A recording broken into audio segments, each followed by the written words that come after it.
علمنا ما ينفعنا وزدنا علما وبارك لنا في علمنا وارزقنا الإخلاص في القول والعمل كاملا وعلما نافعا لا ينسى وتوفيقا دائما وصحة ويقينا وعافية آمين يا رب العالمين.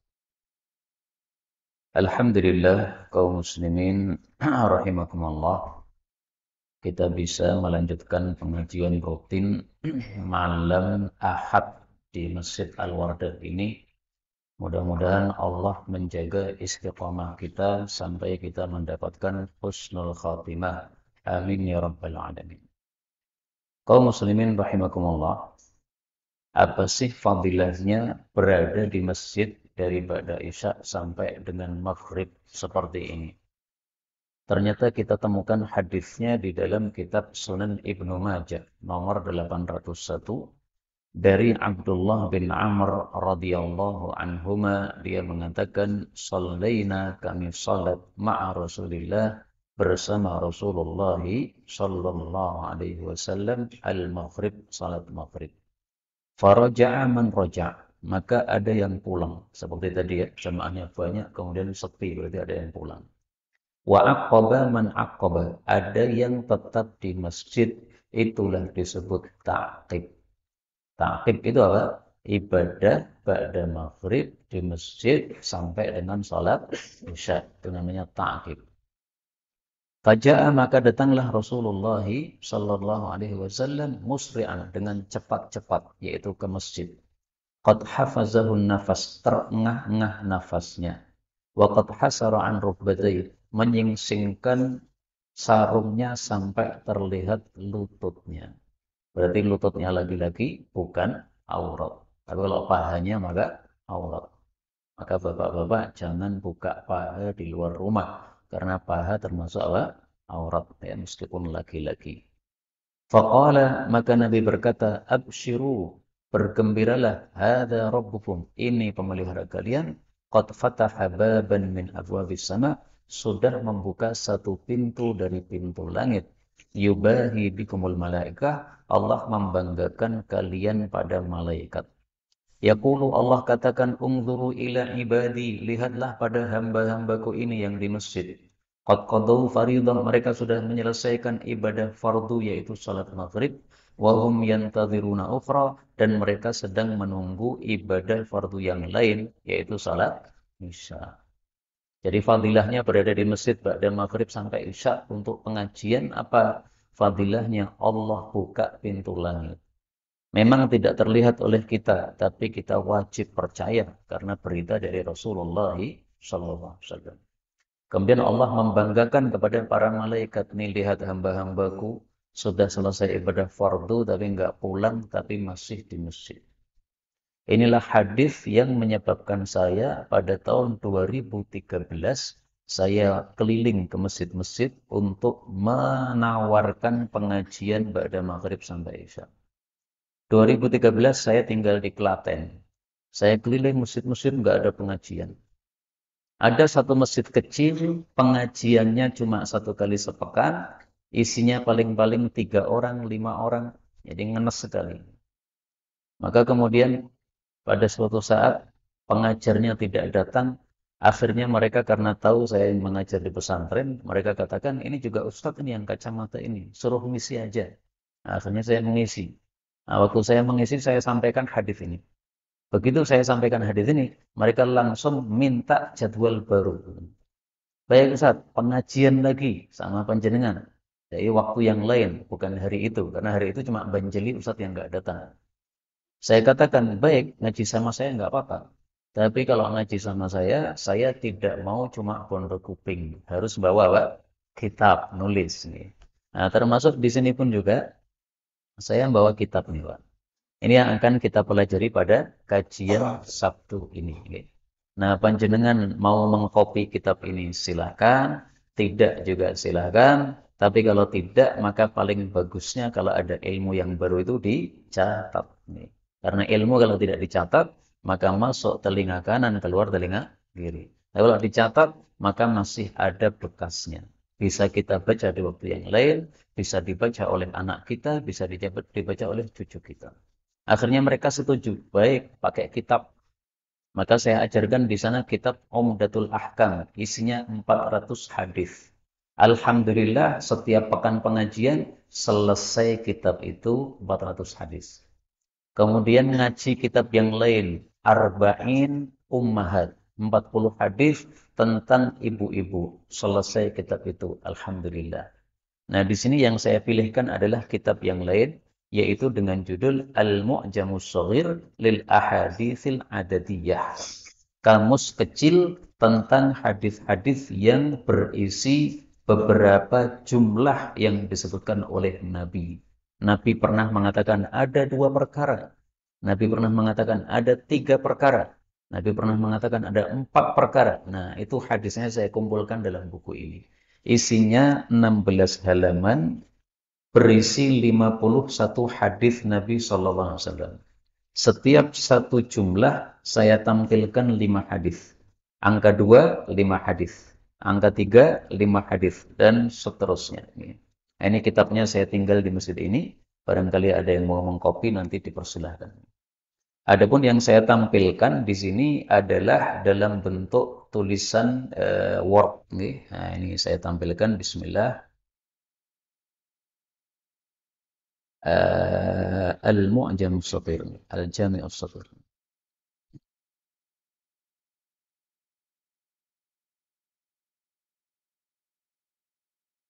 Nah, ini kitabnya.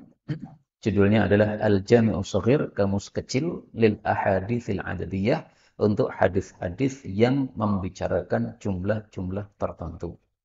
Darsun usbu'iyyun, pengajian pekanan fi Jami'il Wardah, di Masjid Al-Wardah, Jaten Sukoharjo. Ini sudah benar gak ini, Pak? Oh, Karanganyar ya. Salah. Karanganyar nggih.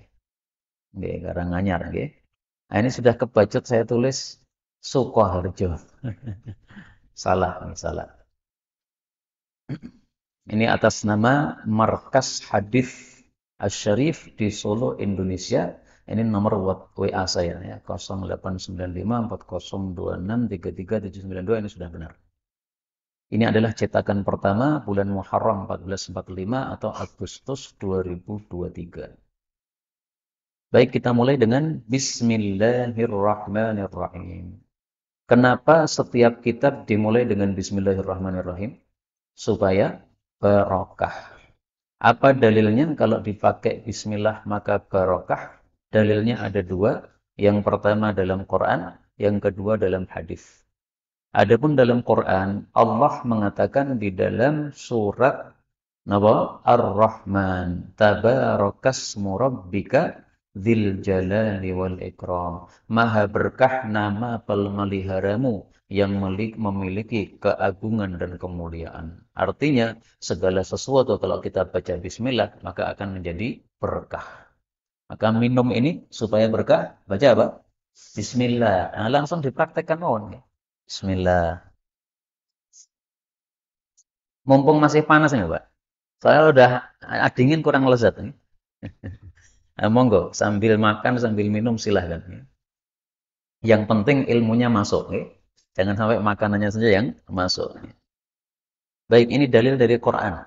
Sekarang dalil dari hadis Nabi Sallallahu Alaihi Wasallam. Beliau mengatakan, "Kullu amrin dzibalin." Setiap perkara yang penting, la yubda'u, yang tidak dimulai, fihi padanya, bi bismillahirrahmanirrahim, dengan bismillah, maka aqta, maka akan putus berkahnya. Jadi supaya berkah gimana? Bismillah. Kalau tidak bismillah, berkahnya putus.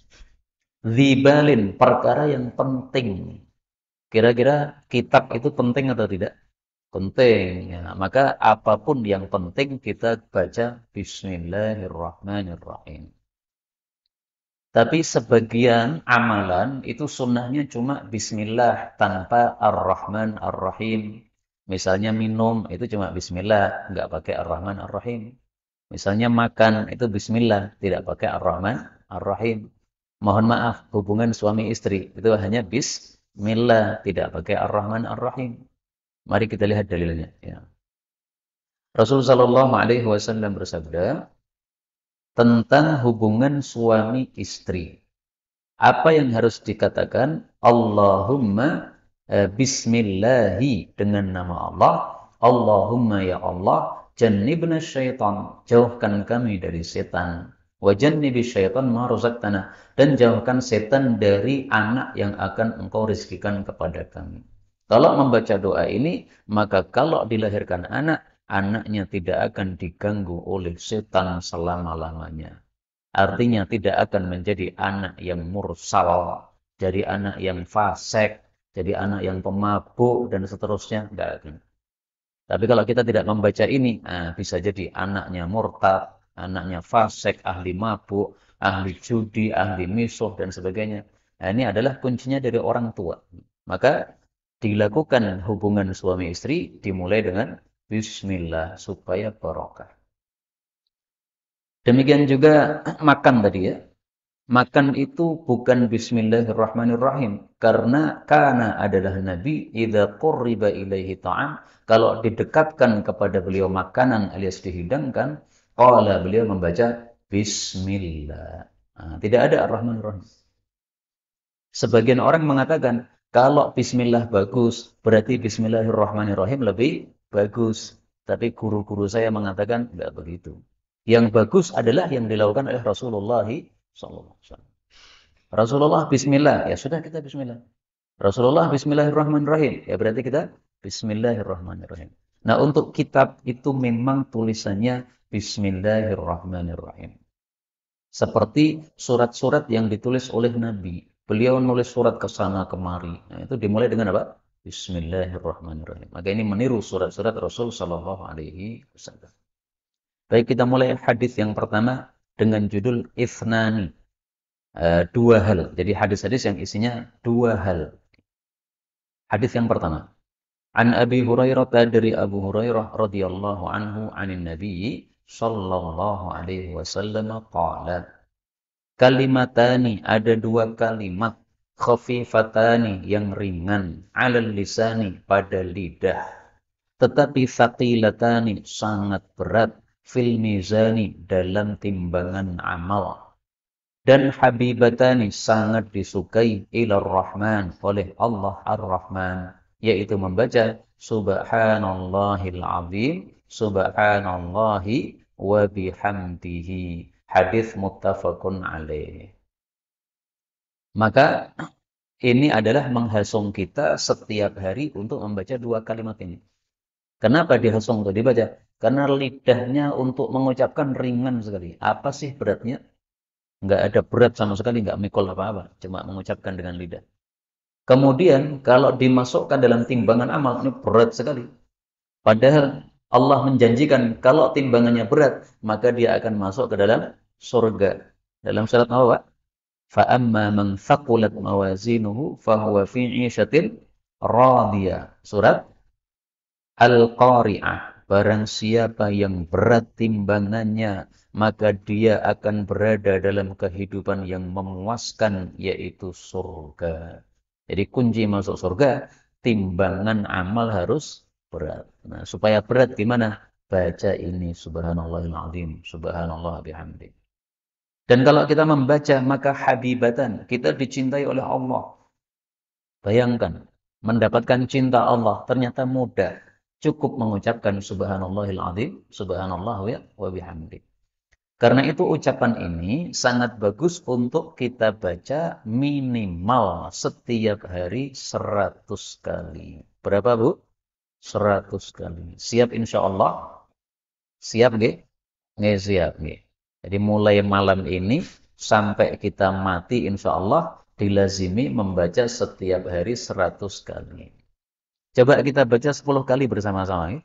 Subhanallahil azim, subhanallah wa bihamdih, subhanallahil azim, subhanallah wa bihamdih, Subhanallahil azim. Subhanallah wa bihamdih. Subhanallahil azim. Subhanallah wa bihamdih. Subhanallahil azim. Subhanallah wa bihamdih. Subhanallahil azim. Subhanallah wa bihamdih. Subhanallahil azim. Subhanallah wa bihamdih. Subhanallahil azim. Subhanallah wa bihamdih. Subhanallahil azim. Subhanallah wa bihamdih. Subhanallahil azim. Subhanallah wa bihamdih. Nah, sudah 10, nanti 90-nya dibaca sendiri-sendiri di rumah. Apa sih fadilahnya kalau kita membaca Subhanallahil azim wa bihamdih 100 kali? Rasul bersabda, qulu, ucapkanlah subhanallah wa bihamdih mi'ata marrah 100 kali. Man qalaha mi'a marrah, siapa yang membacanya 1 kali, kutibat lahu asyran, ditulis pahalanya 10. Berarti kalau membaca 10 kali, ditulis pahalanya 100. Berarti tadi kita sudah dapat pahala 100. Barang siapa yang membacanya 100, maka ditulis baginya alfan, pahalanya 1000. Apakah boleh menambah atau tidak? Atau hanya maksimal 100? Kata beliau, wa man zada zadahullah. Barang siapa yang menambah, maka Allah tambahi pahalanya. Jadi enggak ada maksimalnya. Berapapun silakan. 100 itu minimal untuk orang yang semangat nih. Saya lihat panjenengan ini orang-orang semangat. Maka insya Allah 100 kuat. Gitu. 100 gampang nih. Baik, ini PR ya. Jadi saya pengen setiap pengajian itu ada PR-nya. Cocok nama buatan? Saya itu paling nggak cocok kalau pengajian running PR. Sehingga apa? Tidak ada penambahan. Mestinya itu ngaji itu ada penambahan. Penambahan apa? Ilmunya tambah, amalnya juga tambah. Jangan tambah bojo nih, jangan ya. Nah, malah pengajian boleh bojo ya. Bukan begitu ya. Tapi tambah amal, tambah ilmu ya. Bojo si Jimon cukup insya Allah. Insya Allah nanti nambah di surga. Tapi yang mau poligami silahkan. Kalau saya bukan ahli poligami. Kita lanjutkan hadis yang kedua. An Anas bin Malik radhiyallahu anhu qala Rasulullah sallallahu alaihi wasallam, yakbaru, menjadi tua, ibnu Adam, manusia, wa yakbaru ma'ahu, dan menjadi tua pula bersama dia, ithnani, 2 perkara. Apa saja? Hubbul mali, cinta kepada harta, wa tulul umri, dan cinta panjang usia. Maksudnya adalah, hadis ini muttafaqun alaih, maksudnya adalah manusia itu semakin tua, semakin cinta harta, semakin cinta panjang usia. Dengan kata lain, manusia itu tidak akan berhenti cinta harta sampai dia mati. Itu watak asal manusia. Nah, maka maksudnya Nabi SAW adalah, kalau manusia beriman, jangan seperti itu. Boleh kita cinta harta, tetapi cinta harta jangan sampai menyebabkan kita lalai dari agama. Sebagaimana disebutkan dalam Al-Quran. La tulhikum amwalukum wala auladukum an dzikrillah. Wahai orang-orang yang beriman, jangan melalaikan kalian, harta kalian dan anak kalian dari zikir kepada Allah Subhanahu wa taala. Nah, banyak orang itu gara-gara harta kemudian lalai dari kebaikan. Dulu ikut pengajian, tapi setelah bisnisnya berkembang, maka tambah sibuk, akhirnya nggak datang pengajian. Kenapa? Ngurusi bisnis sana, bisnis sini. Nah, mestinya bisnisnya tambah berkembang, tambah rajin ngaji. Mestinya kan gitu kan? Karena sudah berkembang berarti sudah ada yang garap. Nah, tinggal tengok-tengok, ngaji aja itu duit. Tapi faktanya tidak begitu, malah tambah rame, malah tambah pengajiannya jadi surut.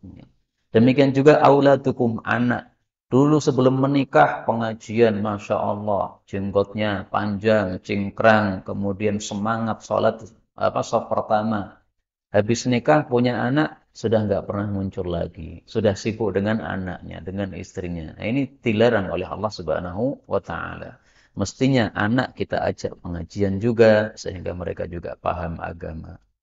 Sebagaimana yang disebutkan oleh Allah dalam surat At-Tahrim, ya ayyuhalladzina amanu qu anfusakum wa ahlikum nar. Wahai orang-orang beriman, jagalah dirimu dan keluargamu dari api neraka. Maksudnya gimana? Maksudnya adibuhum wa'allimuhum. Didiklah anakmu untuk paham agama. Ajari anakmu untuk paham agama. Itu cara menyelamatkan dari api neraka. Jadi semua kita mestinya istrinya ya paham, anaknya ya paham. Karena kalau yang paham cuma bapaknya, nanti ngalor kali ngidul. Bapaknya ingin ke sana, istrinya ingin ke sana. Bapaknya ingin anaknya di pesantren, istrinya enggak mau. Nah, ini karena dua-duanya tidak berjalan bersama. Tapi kalau berjalan bersama, bapaknya paham, ibunya paham, enak ngatur keluarga. Jadi rukun. Jadi bapaknya ngalor, ibunya ngalor. Bapaknya ngidul, ibunya ngidul. Sama-sama begitu. Karena apa? Karena sudah sama-sama paham. Kita lanjutkan hadis yang ketiga. An Abi Hurairah radhiyallahu anhu qala Rasulullah sallallahu alaihi wasallam. Ithnani, ada dua perkara finnasi pada manusia, huma yang keduanya itu bihim terhadap mereka kufrun menjadi kekafiran. Artinya kalau melakukannya kafir. Satu, at-ta'nu fin nasabi, mencela nasab orang lain. Yang kedua, wan niyahatu 'alal mayyit, meratapi kematian mayit. Hadis riwayat Muslim. Hadis ini menunjukkan bahwa dua perkara ini dosa besar. Maka disebut oleh Nabi dengan istilah apa? Kufrun, kafir. Apakah berarti kalau ada orang yang kematian keluarga kemudian meratap berarti dia murtad? Tidak, tidak murtad. Tapi perbuatannya perbuatan kafir. Jadi yang divonis kafir bukan orangnya, tapi apa? Perbuatannya. Loh, apa beda? Beda. Kalau orangnya divonis kafir, berarti dia non-muslim. Berarti dia kekal di neraka. Kalau perbuatannya yang divonis kafir, orangnya masih muslim. Tapi perilakunya perilaku orang kafir. Gitu. Sama dengan sabda Nabi. Ada 4 perkara termasuk tanda munafik. Kalau ada orang muslim melakukan 4 perkara ini gimana? Ya dia masih muslim, tapi tingkahnya tingkah munafik. Apa saja, Pak? Idza haddatsa kadzaba. Kalau bicara dusta. Nih, Rasul bersabda, ayatul munafiqi thalathun. Tanda munafik ada 3. Dalam riwayat yang lain 4. Pertama, idza haddatsa kadzaba. Kalau bicara dusta. Wa idza wa'ada akhlafa. Kalau memberikan janji menyelisih. Wa idza tumina khana. Kalau diamanai malah khianat. Hadis muttafaqun alaih. Ada orang muslim, sholat 5 waktunya rajin, kemudian puasa Ramadan juga melakukan, kemudian haji juga pernah, ada gelar haji. Tapi kalau ngomong dusta, kalau berjanji menyelisih, kalau diamanai malah khianat. Dia sebagai pejabat menjanjikan kepada rakyatnya macam-macam, tapi begitu dia naik sehingga apa? Jadi pejabat betul, tidak memberikan yang dijanjikan. Nah, ini gimana? Apakah dia berarti munafik kekal di neraka? Tidak. Ini dia masih muslim, tapi tingkahnya tingkah munafik. Nah, maka kita jangan seperti itu. Jangan kita at-ta'nu fin nasab, mencela nasab orang. Kenapa? Ini tingkah orang kafir seperti ini. Termasuk yang viral beberapa hari ini, ya. Katanya Habaib Indonesia itu apa? Nasabnya tidak tersambung. Nah, itu termasuk mencela nasab. Mereka mengakui nasab, kita tidak perlu tanya dalil. Itu urusan mereka sudah. Kalau mereka bohong, itu urusan mereka sama Allah Subhanahu wa Ta'ala. Tidak usah kita mencela-cela nasab orang. Itu termasuk di sini. At-ta'nu fin nasab, mencela nasab orang. Apa perlunya mencela nasab orang? Apa untungnya mencela nasab orang? Udah ngurusi diri sendiri saja. Ngapain ngurusi orang lain?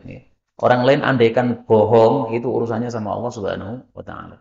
Maka saya terus terang nggak cocok dengan Apa yang lagi viral hari-hari ini, yaitu termasuk dalam sabda Nabi, at-ta'nu fin nasab.